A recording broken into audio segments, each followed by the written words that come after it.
नवीद भाई ये किधर बुला लिया? खालिद बिन वलीद रोड पे इतना सन्नाटा है, कहाँ शहरी होगी? सकरा मस्जिद के बिल्कुल अपोजिट खालिद बिन वलीद पे राजू रोकेट पे शेरी होगी। दादा जो बात है भाई क्या कहते हैं? अबे मेरे भाई सन्नाटे में कहाँ बुलाया? तुम खाली कैमरा इधर तो करो, ऐसा हो रहा माहौल चटर पटर चटर पटर चटर पटर।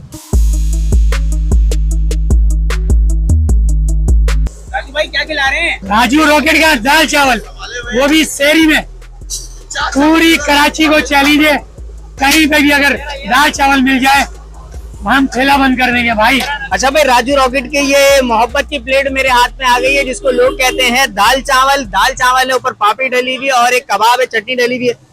खाता हूँ, खाने के बाद जो बोलेगा वो जायका मुंह से बोलेगा।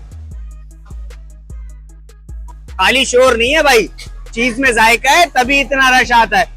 बहुत यमी चीज है। रमजान थोड़े से रह गए हैं, सहरी करना चाहे तो सहरी करें, वरना रमजान के बाद दिन में आके जरूर एक दफा खाइएगा। मुझे फॉलो कर लें।